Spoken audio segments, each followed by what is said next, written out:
Anyway, my name is Dave Patchen. I want you guys to know something. We're here talking about parenting tonight, but you need to know that I am a work in progress, particularly in parenting. My kids are grown, and I'm still working on it, okay?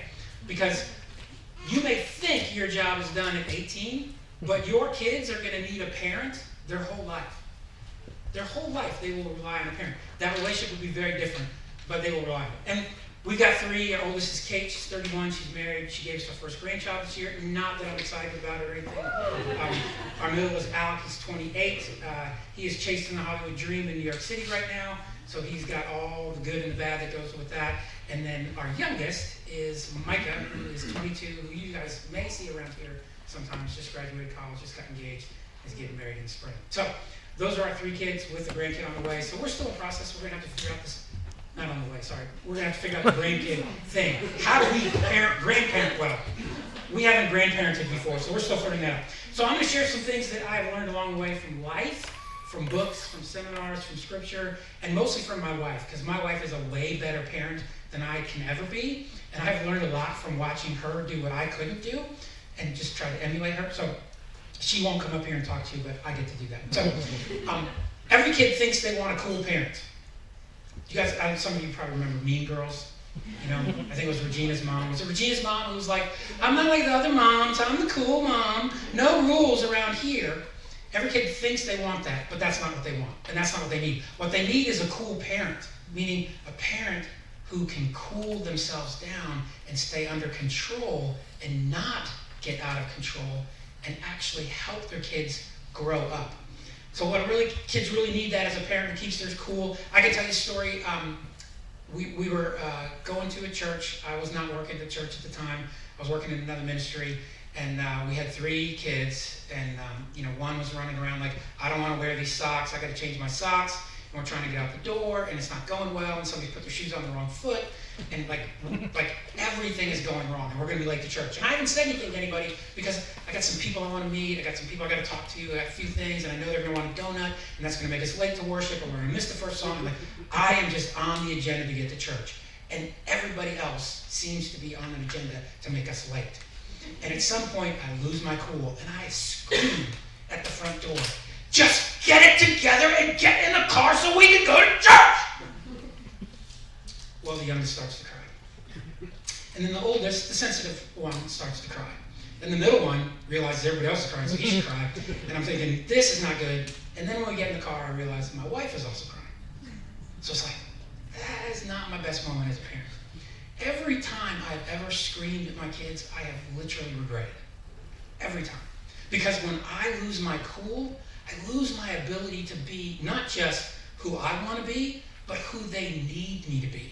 And I become this other person who is not safe. Think about that. Having people in your life who are not safe. And if you are not safe as a parent, what does that do to your kids? That the most important person, the person who kind of runs their world, and you're not safe. That is a scary place to be. And now screaming, some of you go, it could be a lot worse. I get it, true. But I know you all are actually trying to be good parents, and you wouldn't be here. Because the people who don't care don't come to parenting seminars. Let me help you out with that. You're here, and that's a good thing. The people who don't care, they don't come to these things. Because they don't care. They're not worried about it. So anyway, you don't want to scream. We're going to talk about how do you do parenting without screaming. How can you calm yourself down, give your kids the best of yourself. So I'm going to share some perspectives. And the first one is this. Parenting is not about the kids. It's about the parent. Parenting is not about the kids. It's about the parent. Because if you're the right parent, you will do many different things with each different kid because every one of your kids is going to be different. Our three kids were like night, day, night. I mean, I couldn't imagine how we could get three different kids from the same parents, but we did in the same family. It was just different. They all needed different things. But the best way for you to change your kids and their world is to change yourself. Beatles said, you say you want a revolution. Tolstoy put it this way. He said, there it is. Everyone thinks of changing the world, but no one thinks of changing themselves. And the way you want to change the world, you want to change your family, change yourself. So the most effective, least expensive, greatest results in parenting come from changing yourself. In Ephesians 6:4, it says, Fathers, do not provoke your children to anger, but bring them up into discipline and the instructions of the Lord. Now, that doesn't mean that Ephesians is warning you as a father, don't figure out what annoys your kids and do that. That's not what that's saying. What it's saying is, be the kind of person that doesn't create situations that drive your kids insane and make them angry. Because when you do, you undermine relationship. And the most important thing you can have in parenting is a relationship. Now, I want to make sure, I'm going to clarify what that means later. But none of this is dictated from the child. But some of you go, well, I'm not a screamer, Dave. But if you react negatively to your kids by like manipulation or bribery or being a dictator or screaming or withdrawing affection or any one of the other myriad of things that you can do to be reactive rather than in control, then you are doing the same thing. It's just a different technique on how you're punishing your kids for who they are. So growing up is hard to do, especially for adults. And for us, it seems like resources are kind of thin. So the only way you can control your parenting is to control yourself. When you are out of control, we revert to things like saying, oh, I think I heard this one a few times, stop crying or I'll give you something to cry about. Any of you guys ever hear that? I heard that. What does that even mean? Think about it. Think about that statement. Now, I know my parents love me, but that statement is saying this message to your kid. Your emotions are inappropriate now, and they annoy me. And if you're going to keep having those emotions that annoy me, well, I'm just going to give you a reason to have that emotion because I don't think you have one. That's not a message you want to send to your kids. But I've reverted to saying that to my kids. So sometimes we think, how do we get this going this way? Well, you can create some drama, and that's why people watch The Real Housewives of Atlanta, Beverly Hills, or whatever.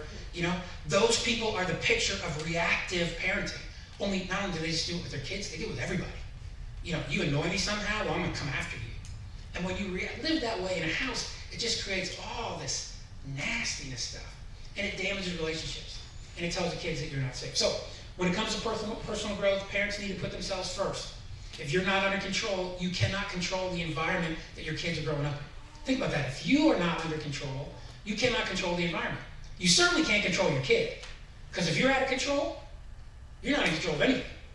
Not the environment, not yourself, not your kid. So how do we grow ourselves up? When you're on an airplane, they talk about the safety demonstration and they say, when the masks fall down, what do they say on the airplane?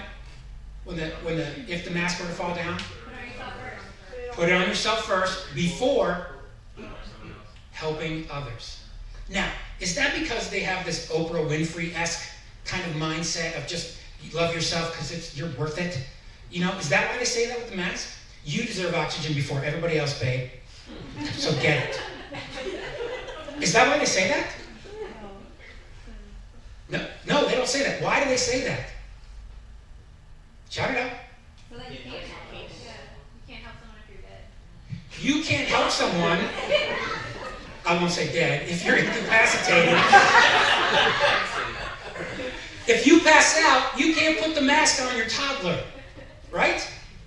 And your toddler can't put the mask on, and they're certainly not going to put the mask on you. So the only way to help the people around you is to make sure you're taking care of yourself first. So I'm not talking about being selfish. I'm talking about making sure you've got the resources, that you have enough left over that you can parent well. Because a lot of times parenting has come down to, I've spent it all at the office, I've spent it all with my spouse, I've spent it all somewhere else.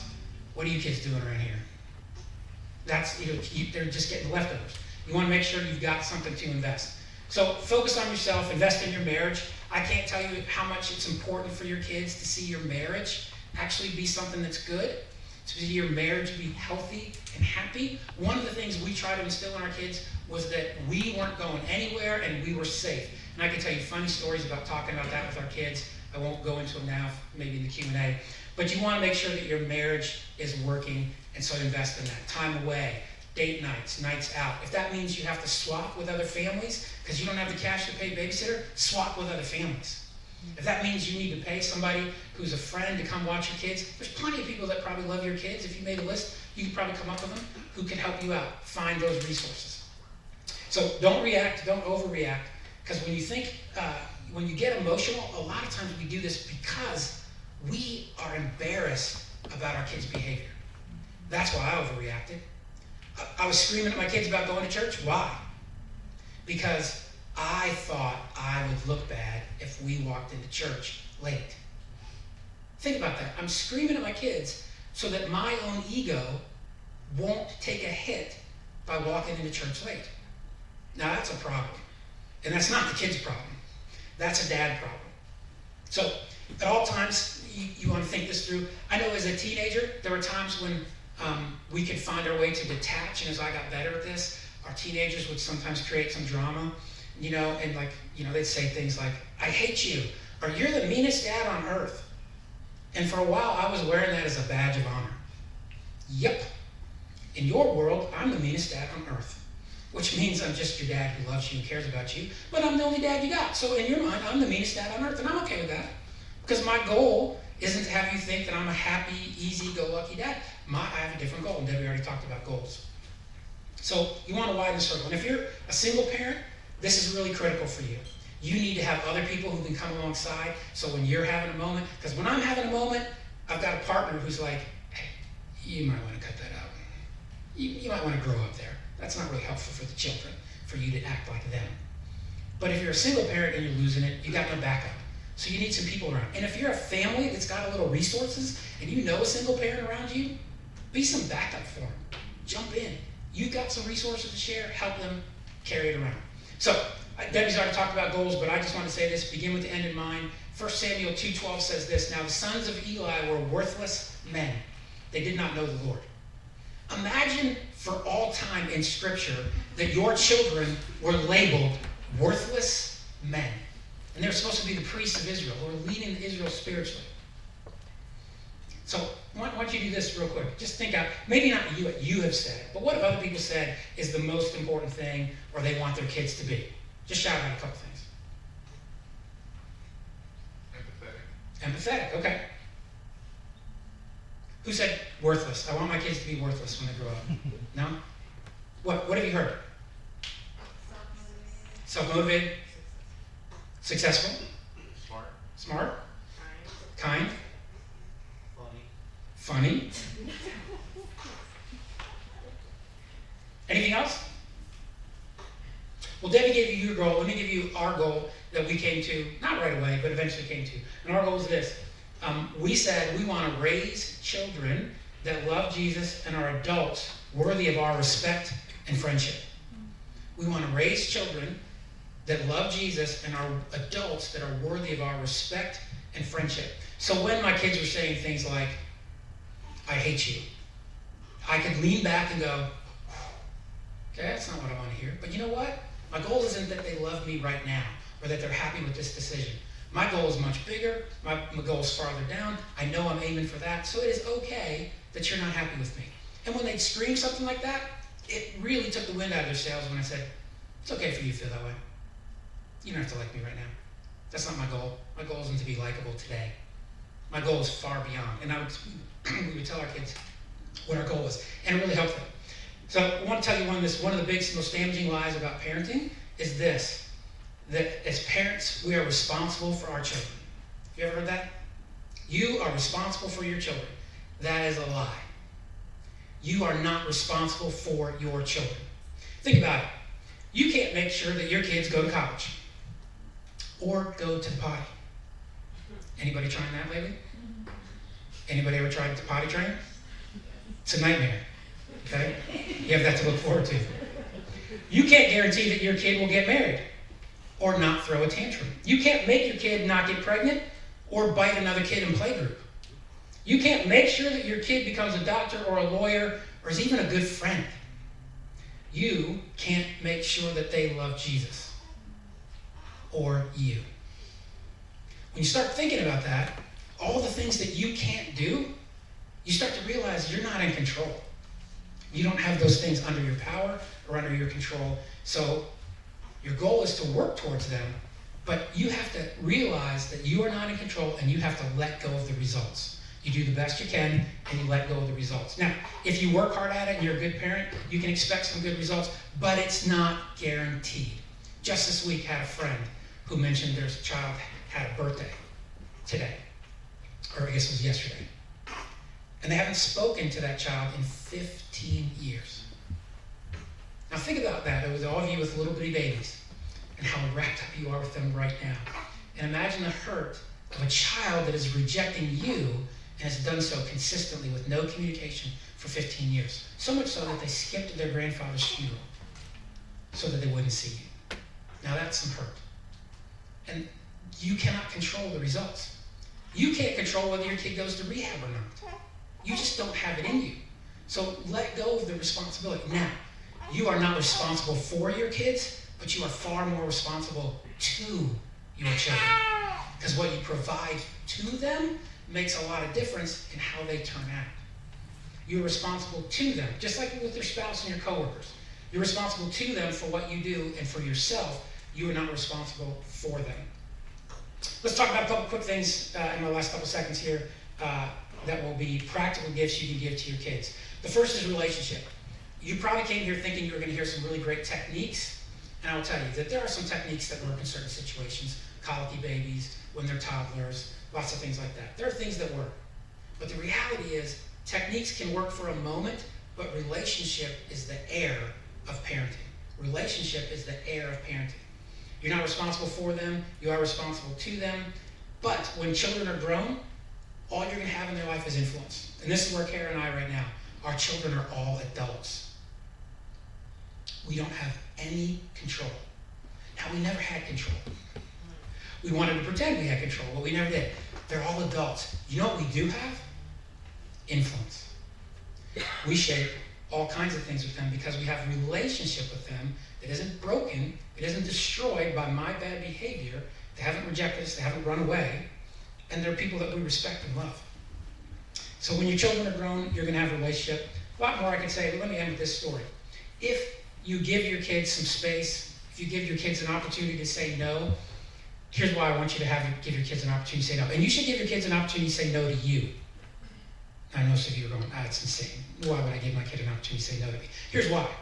Because if your kid can't learn how to say no and have it mean something at home with people who love and respect them, how is your teen daughter going to be able to say no in the back seat of a car? How is your kid going to be able to say no to someone who's making inappropriate gestures toward them? How is your kid going to be able to say, no, I don't want to do drugs right now. I'm going to pass on that. Because I can tell you, you won't be able to shelter them. All my kids, they're halfway through their freshman year of high school. I asked them all the same question. I said, if right now you wanted to get high, would you know the person to get something from? And one of them was like, yep. One of them was like, wait, do I know or do I just know? And I'm like, if you wanted to, would you know who to talk to? Like, oh yeah, certainly if I talk to this one guy, I know he uses, so I know he'd be able to hook me up. They had that opportunity all along. And if I was helping them never be able to say no, and it wouldn't be respected, when someone was pushing them, they don't know how to say no and how to be respected. So you want them to learn it with you. Now, sometimes there's consequences for that, but sometimes consequences are okay. For example, you don't have to like vegetables, you do have to eat dinner, right? I don't like broccoli. I don't, really don't. But I eat broccoli because it's good for me. Sometimes I get served it. My wife really loves broccoli, so I eat broccoli sometimes. Doesn't mean I have to like it. I just learned to eat it. It's okay. I've got that skill to go along with. And let me tell you one more thing about relationship, and here's why it's so important to keep moving on a relationship. Give your kids space and help them do a bunch of stuff that I'm not going to talk about. And that is this. Because when you get to the end, you want to have these kind of conversations. One of my kids was going to college, and they had a significant other that they were going to be in college with. And we were talking about lots of things, transitioning to college, and they said, well, hey, we've had rules around the house, about our relationship and what we can do and not do and be and not be and that kind of stuff. What are the rules for college? And I said one of the scariest things I've ever said in my life. I said, it doesn't really matter. They went, what do you mean it doesn't matter? I said, my rule doesn't really matter. They said, well, why are you saying that? I said, because you're going to go to college, and I'm not going to be there. And I won't be able to enforce it. I won't even know. You can do whatever you want, and I'm not going to be able to say anything about it, because I won't even know. So the real question is this. What are your rules for your relationship when you go to college? And they're like, oh, I don't know. I don't know what my rules are. I said, well, you better start figuring it out. You have about 4 months, and then you're going to have to be able to transition through that. And what we transitioned to, the conversation became, so how can you bring the resources around you in college so that you'll be able to live up to the standards that you set for yourself? So we talked about getting involved with the church, getting involved with other believers, having some accountability, and having an agreement with their significant other about what that was going to be. And let me tell you, they set rules that I would never have dreamed suggesting for them. because I thought it was way too restrictive. They'll never follow that. I would have gone for something much safer as a parent. But because I gave them the authority and admitted that I just had influence and I didn't have any control, they chose far better than I would have. Now that's the kind of relationship you want to have as a parent when they're heading off to college. But if you don't take some chances along the way and help them in some of these processes, you're going to run out and not have that opportunity. So that's my time. We will hopefully have a Q&A at the end. Thank you for listening.